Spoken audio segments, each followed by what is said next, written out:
This your boy did knows about. I'm back with another video. Say man, I'm starting this new series on the channel. I think I'm gonna call it BR debate. Because Bleacher Report, first of all, is one of my favorite social media platforms, and in my opinion, it's the most underrated, especially when it comes to sports talk. Um, on Bleacher Report, people kind of know what they're talking about. They passionate. Most of them be fans of specific teams, but they have overall knowledge of whatever game it is. And I posted in the NBA page, and I felt like this debate needs to be had, and I needed to share it with y'all. But today, this one is about Joel Embiid and how he's running out of scapegoats and excuses. Ben Simmons is gone.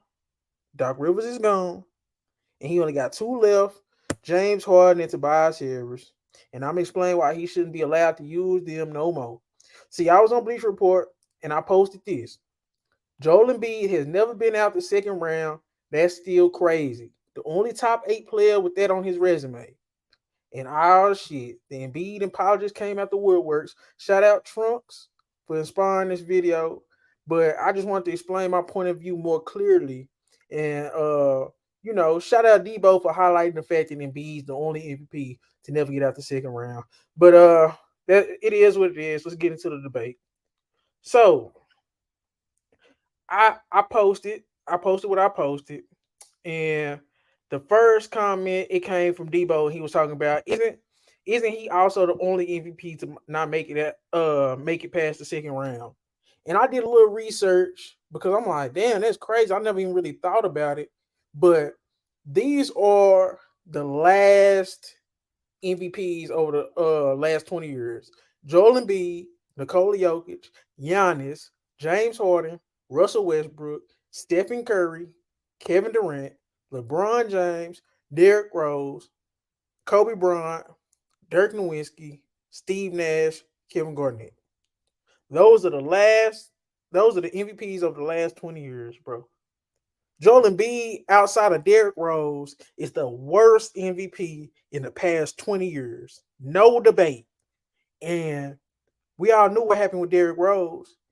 And we really can't say he wouldn't have been better than Joel Embiid if he got to get a full career. But we don't do hypotheticals. So Joel Embiid is the second worst MVP in the last 20 years. And the only one to not have been out the second round. So by the point he got the MVP. So I say all this to say this. Joel Embiid, man, he not as good motherfuckers think. And shit, he ain't been out the second round. He's an MVP. He ain't been out the second round, man. And of course, we got an Embiid apologist. The first thing he says, shout out Sam, SF Dub. He say, Doc Rivers is the most overrated coach of all time. That's why. And I replied, I agree, but Embiid was shooting 40% from the field as a center. Shake my head. And he replied, it's also roster construction. TH isn't the guy. Harden is a piece of poop. Maxey isn't quite utilized correctly with Embiid, and that will change with Nurse. Let's face it, it really does take at least two superstars to win in today's game, or a strong big three who have elite chemistry and a great coach. Giannis, Chris Middleton, Drew, and Cass was a great example of elite three chemistry, and Coach Bud was thrown under the bus. They'll have a shot this year. KD, Harden, Kyrie was blown up because Kyrie and James Harden, and new coach Joker, Murray, MPJ, great chemistry with a deep bench and a great coach. So Embiid needs a real coach superstar to have a fair shot. Unfortunately, they won't trade Maxey for Dame, risky because of Dame's contract, and Maxey is still improving, so they need one more go-to guy. Morey isn't good enough despite him thinking so. KD, Bill, Book, is the elite chemistry good enough, and is Vogel the right guy? It's really hard to construct the right mix with the right leadership in all sports. Yeah, I responded with this. Embiid played terribly as an individual player. Even though I agree with all your points, he still has to be better individually. And I think that what's getting lost in these conversations, shooting 43% as a center and MVP in the playoffs is unacceptable. See, this is why I call Sam and Embiid apologists because all this may be true. James Harden probably isn't that guy. Maxi probably isn't used correctly. Um, he brought up Giannis, Chris Middleton, and Drew having perfect chemistry. He brought up the Nuggets and what they got, but that has nothing to do with why Embiid is playing bad as an individual player. He shot 43% as a center. That's unacceptable, man. I think he shot like 19% from the three. Like he dropped in the playoffs. Embiid did. That ain't got nothing to do with Maxi. That ain't got nothing to do with Tobias Harris. That ain't got nothing to do with James Harden, man. That's all on Embiid. So yes, I agree with his points. All that's true. That the roster construction for Philly might not be constructed to win a championship. But if Embiid is supposed to be what people say he is, man, that roster is good enough for him to get past the second round. That's my thing. I said this dude ain't been out the second round, and this dude responded with this. So if Embiid's roster is not good enough to get if Embiid's roster is not good enough to get out the second round, I don't know what to tell you. I think it is, but that's just me. Um, Then shout out Press Washington. He jumped in and he was like, "You really just say a fair shot? Dude's played with multiple all NBA, all defense. He's not it. That's the problem. Come playoffs is flopping and foul baiting, doesn't get it done." And I replied to Press Washington with, "He's center James Harden, literally." Then Press Washington agreed. Say, man, shout out Press Washington again, man, because it's a false narrative that Embiid hasn't had a first shot, and people act like he ain't played with talent. Ben Simmons was the number one overall draft pick, All NBA guy, one of the best defensive point guards that we've seen. Jimmy Butler, we all know what Jimmy Butler is. He had Jimmy Butler. Like the talent, he got James Harden and Maxi and you guys now. The talent shit is not the problem, bro. So I don't want to hear that as an excuse. So shout out Press Washington for bringing that up.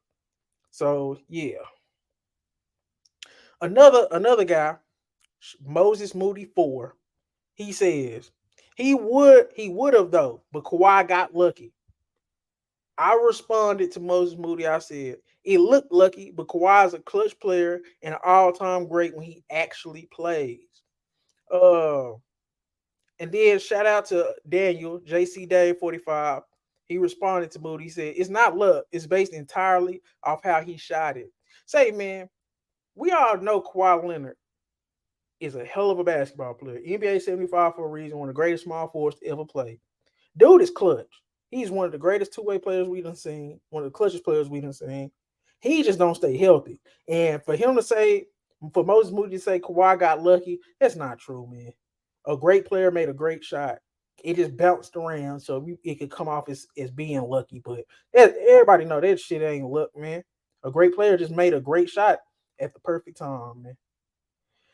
Now here's where the debate with Trump starts. And this is a long debate over the course of text. Anybody know Bleacher Report debates, man? Once you get about 15 threads deep, it's a real heavy hitter. But shout out Trunks. He said Tobias Harris makes 40 mil a season on a max contract. Sucks for Embiid. I responded. Tobias Harris is overpaid, but he's probably the fourth best player in the league. I mean, he's probably the fourth best player in the league. He's not as bad as people think. The fourth, I guess, what I was trying to say. Tobias Harris overpaid, but he's probably the fourth best player in the league. He's not as bad as people think, in my opinion. JC responded to me. He said, agreed, but he still shouldn't be making more than 20. And then I'm told him, hey, definitely no argument for me on that. And then Trunks brought up this. Who's the fourth best player on the Nuggets? MPJ, Aaron Gordon, and Caldwell Pope. Daniel said Gordon. I said MPJ because I think Aaron Gordon is better overall as a basketball player than MPJ. He's more important. But that's neither here nor there. And then Trunks responded. He said, "Who's the fourth best player on the Warriors? Wiggins, Clay, or Draymond?" And then I kind of stopped him there. I was like, "I get where you're going, but contract aside, it's not a huge gap between those players." And Trunks responded, "Sixers need a guy who can be the number one option on offense to play with Embiid, not the 100th ranked player getting paid like a top 20 player." And I responded to Trunks with this: "I get you, bro, but you can't kill Tobias Harris for the contract. Would you have not signed it?"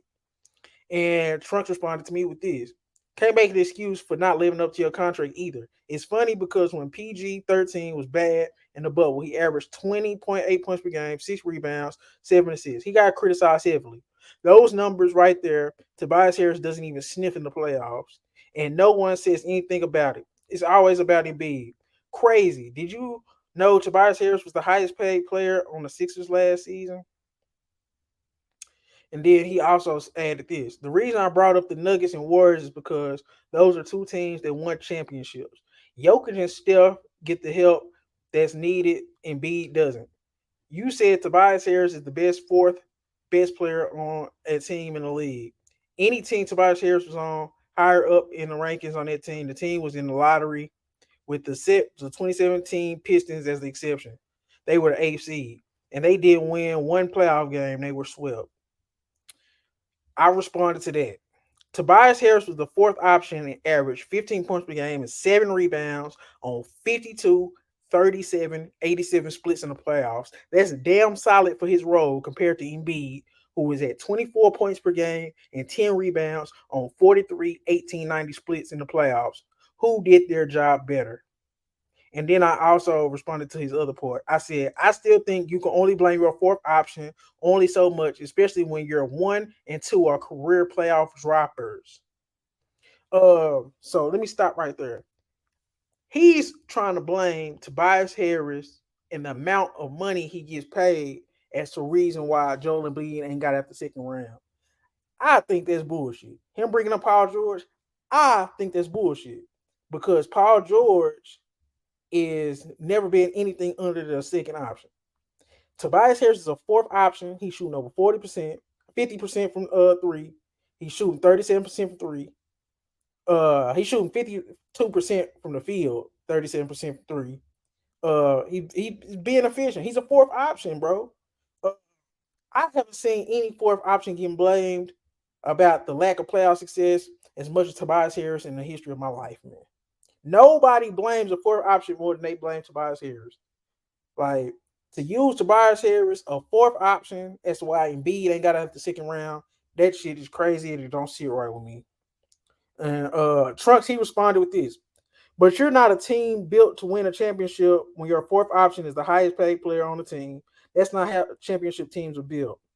And I responded, "That still doesn't excuse Embiid's individual play." Now I get it. Tobias Harris overpaid. We all know that. But we still not gonna sit here and act like he ain't one of the best fourth options in the league. That's his role, a fourth option. They just overpay him. That's not his fault. It's their fault. And then uh Trunks responded with this: 15-7 is the best he can do in the playoffs. If the Sixers had a guy like Jamal Murray, who Tobias Harris happens to get paid $8 million more a season, then they would be champions. And I responded to him with this: "You're getting too caught up in Harris's contract instead of looking at the role he's being asked to play. Embiid is a top tier first option. Harden is a top tier second option. Maxey is a solid third option. And Harris is a top tier fourth option. Everyone has to play their role to win, in my opinion. Harris played his role better than Embiid played his role in the playoffs. That's just me, though." And he said this: "I brought up PG 13 and his bad playoff numbers, 20.8 points, 6 and 7 for a reason. I brought up the fact that Tobias Harris was the highest paid player on the Sixers for a reason. In the Celtics series in Game 6, Tobias Harris had 2 points. Highest paid player on the team, 2 points. For the series, Harris averaged 12.5 points per game on 26% shooting from three. In the Celtics series, Embiid averaged 28 and 9. Harden had two 44-point games and two game winners. Yet the highest paid player on the team had 2 points in Game 6. And no one says anything about it. It's crazy how Tobias Harris gets a pass. And I kind of stopped the conversation there because it's obvious he just kind of want to shit on Tobias Harris. So um, let me know in the comments what y'all feel about this debate and how y'all feel about Tobias Harris getting blamed for Embiid's struggles and not getting out the second round. Do y'all think it's team construction with the 76ers more than it's Embiid? Or do y'all think Embiid has to play better individually? Me personally, I think Embiid got to play better individually. All that other shit, man, it's just excuses, bro. You're the best player on the team, man. You shot 40% from the field and you shot like 19% from three in the playoffs, man. So, and we're not going to talk about Embiid Game 7. That was one of the worst Game 7s I've ever seen on a player of that caliber. But it is what it is. Let me know if y'all like this series and if y'all want to see more. And let me just weigh in on this debate in general because I think it's very interesting. I think Tobias Harris gets overkilled and Embiid kind of, softens up, man. But this your boy didn't know about. Like, comment, subscribe, and let me know what you think. I'm out.